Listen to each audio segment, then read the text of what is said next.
ఈ సినిమా గురించి ఎవడైనా నెగటివ్ రివ్యూ రాస్తే వాడిని చెప్పుతో కొడతారు జనాలు. ఎన్నో రోజుల నుంచి ఆకలితో ఉన్నటువంటి అభిమానులకు ఒక దమ్ బిర్యానీ లాంటి సినిమా, ఒక ఒరిజినల్ బ్లాక్ బస్టర్ సినిమాని పవన్ కళ్యాణ్ అభిమానులకు, ఇంకా చెప్పాలంటే ఒక అగ్ని ప్రళయం లాంటి సినిమా ఈ ఓజీ సినిమా. చింపి పడేశాడు ఈ సినిమాని.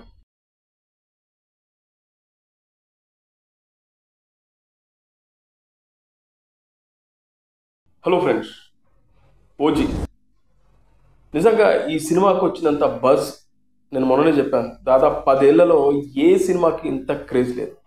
సినిమాకి సంబంధించినటువంటి ప్రాపర్ ప్రమోషన్ లేదు. పవన్ కళ్యాణ్ గారు ఇంటర్వ్యూ లేదు, హీరోయిన్ కానీ, అదేవిధంగా డైరెక్టర్ కానీ, ప్రొడ్యూసర్ కానీ, సినిమాకి సంబంధించిన టెక్నీషియన్ కానీ ఎక్కడ కూడా ఇంటర్వ్యూలు కూడా లేవు. అయినా ఈ సినిమాకు అంత క్రేజ్ ఎందుకు? ఓజీ టైటిల్ అనౌన్స్ అయినప్పటి నుంచే ఈ సినిమాపై బజ్ ఏర్పడింది. ముఖ్యంగా ఒక ఫ్యాన్ బాయ్ సుజిత్ అనే ఒక డైరెక్టర్, పవన్ కళ్యాణ్ వీరాభిమాని, అతను సినిమా తీస్తుందంటే నిజంగా నెక్స్ట్ లెవెల్ ఉంటుంది కదా అని చెప్పి ఫ్యాన్స్ అనుకోవడమేనా ఓజీ క్రేజ్ అంటే? అది కాదు.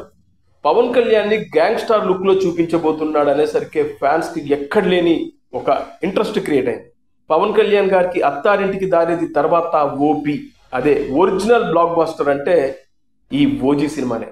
ఇక ఈ సినిమా కథ చెప్పాలనే ఇంట్రెస్ట్ నాకు లేదు కాబట్టి జస్ట్ ఒక చిన్న లైన్ మాత్రం, ఒక పాయింట్ మాత్రం చెప్తాను. ముంబైని గడగడలాడించిన ఓ గ్యాంగ్స్టర్ కొంతకాలం దూరం అయిపోతాడు. ఆ తర్వాత 10 ఏళ్లకు తన అనుకున్న వాళ్ళ కోసం మళ్ళీ రావడమే ఈ సినిమా మెయిన్ పాయింట్. ఇక ఈ సినిమాని ఓపెన్ చేయడమే ఒక డిఫరెంట్ బ్యాక్డ్రాప్లో ఓపెన్ చేస్తారు. ఇక చూస్తే 1940 నుంచి 1993 వరకు జరిగే కథ ఇది. ఇక ఓజీకి సంబంధించి సుజిత్ చేసిన మంచి పని ఏంటంటే హెవీ సబ్జెక్ట్ తీసుకోకుండా ఒక చిన్న పాయింట్ని తీసుకొని దాని చుట్టూ కథ అనుకున్నాడు. ముఖ్యంగా ఒక కల్ట్ ఫ్యాన్ పవన్ కళ్యాణ్తో సినిమా తీస్తే ఎలా ఉంటుందో అలా ఉంటుంది ఈ సినిమా. అడుగడుగున ఎలివేషన్స్, పవన్ కళ్యాణ్ని మునుపెన్నడు లేని విధంగా ఒక కొత్త పవన్ కళ్యాణ్ చూపించాడు మనకి. ఇక ఇంటర్వెల్ బ్యాంక్ గురించి మనం ప్రత్యేకంగా మాట్లాడుకోవాలి.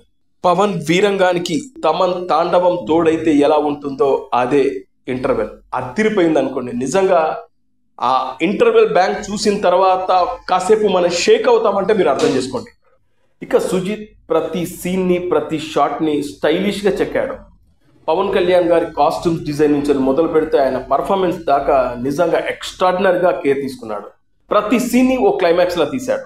ముఖ్యంగా ఈ సినిమాలోని కొన్ని క్యారెక్టర్స్ గురించి మాట్లాడుకోవాలంటే, శ్రేయారెడ్డి గీతా పాత్రలో, అర్జున్ దాస్ ఆమె కొడుగ్గా, ఇక ప్రకాష్ రాజ్ సత్యాదాదా క్యారెక్టర్లో, ఇక ఓమిగా ఇమ్రాన్ హష్మి కరడుగట్టిన విలనిజం, కన్మణిగా ప్రియాంక మోహన్, ఇలా అన్ని క్యారెక్టర్స్ పర్ఫెక్ట్గా సెట్ అయ్యాయి.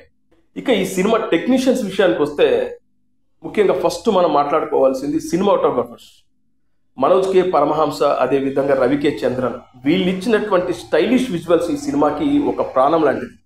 అదేవిధంగా స్టంట్ కొరియోగ్రాఫర్ ఎక్సలెంట్ వర్క్. నిజంగా పవన్ కళ్యాణ్ గారితో ఆ చేయించిన విధ్వంసం నిజంగా నెక్స్ట్ లెవెల్ ఉంటుందంటే మీరు అర్థం చేసుకోండి. ఇక ఆ తర్వాత మనం మాట్లాడుకోవాల్సింది తమన్ తాండవం గురించి. మనం తమన్ గురించి మొదటి నుంచి మాట్లాడుకుంటూ వస్తున్నాం. ఈ సినిమా గ్లిమ్స్ కానీ, టీజర్ కానీ, మొన్న చూసినటువంటి ట్రైలర్ కానీ అదరగొట్టేశాడు. ఇక సినిమాలో అయితే తమన్ బ్యాక్గ్రౌండ్ స్కోర్కి అదిరిపోకుండా ఉండలేము అంటే మీరు అర్థం చేసుకోండి. ఈ సినిమాకి పవన్ కళ్యాణ్ ఏ విధంగా హీరోనో అదేవిధంగా నెక్స్ట్ మనం మాట్లాడుకోవాల్సింది తమన్ గురించే.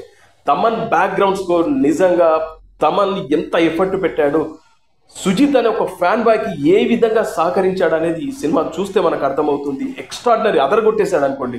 అందుకే తమన్కు మనం ఎంత క్రెడిట్ ఇచ్చినా ఈ సినిమాకి సంబంధించి తక్కువ కాదు.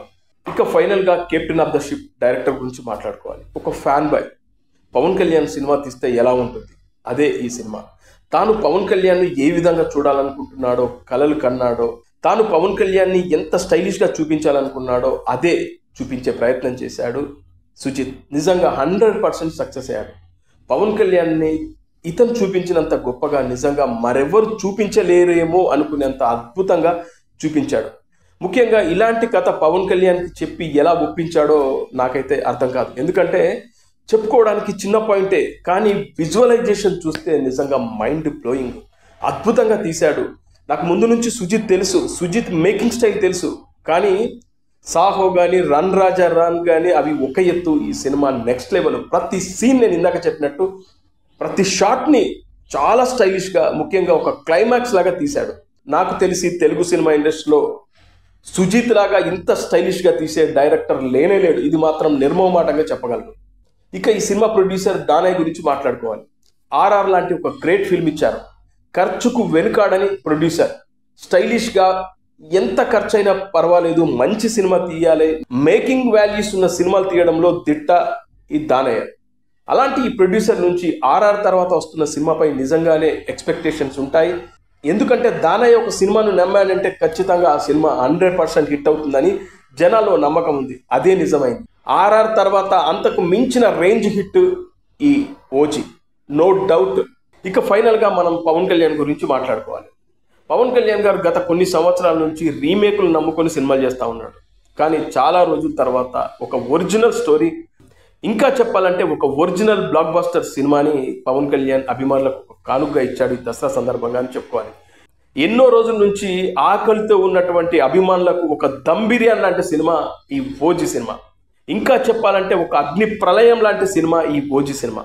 కానీ పవన్ కళ్యాణ్ గారు ఒకవైపు పాలిటిక్స్, మరోవైపు సినిమాలు. 2023లో ఈ సినిమా స్టార్ట్ అయింది. 2025 సెప్టెంబర్ 25న రిలీజ్ అయింది.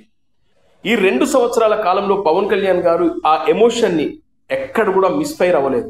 ఒకవైపు పాలిటిక్స్లో ఉంటూనే, అదేవిధంగా హరిహర వీరమల్లు సినిమా చేస్తూనే, మరోవైపు ఉస్తాద్ భగత్ సింగ్ సినిమాకి సంబంధించిన షూటింగ్లో పాల్గొంటూనే ఈ ఓజీకి సంబంధించినటువంటి ఆ క్యారెక్టరైజేషన్ని పవన్ కళ్యాణ్ గారు కించిత్ కూడా డ్రాప్ అవ్వకుండా కంటిన్యూ చేశాడు, మెయింటైన్ చేశాడంటే నిజంగా హ్యాట్సాప్ చెప్పాలి పవన్ కళ్యాణ్ గారు.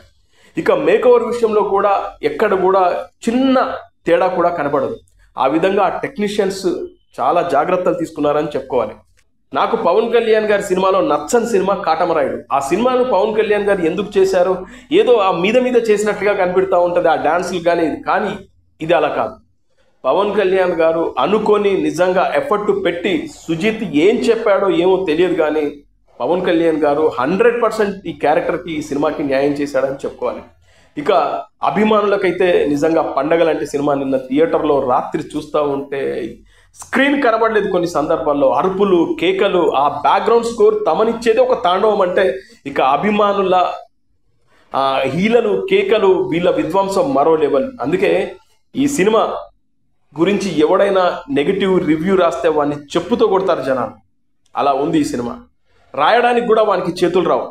దుర్మార్గమైన కొన్ని వెబ్సైట్లు కూడా ఈ సినిమా గురించి ఆఖరికి 2.75 రేటింగ్ కన్నా తక్కువ ఇవ్వరు నాకు తెలిసి.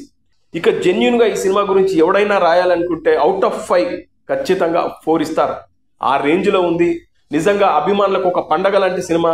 మరీ చెప్పాలంటే ఆకలితో ఉన్న అభిమానులకు ఒక దమ్ బిర్యానీ లాంటి సినిమా. ఇంతకన్నా నేను వర్డ్ చెప్పలేను. సినిమా అద్భుతంగా ఉంది. ఎవ్వరి మాటలు నమ్మకండి. ఇక పేటిఎం బ్యాచ్ అంటారా ఈ సినిమా అలా ఉంది ఇలా ఉంది అని చెప్పడానికి కూడా ఈ సినిమా వీలు లేకుండా ఆ ఎలివేషన్స్తో, ఆ ఎమోషన్స్తో నిజంగా పవన్ కళ్యాణ్ గారు చింపి పడేశాడు ఈ సినిమాని.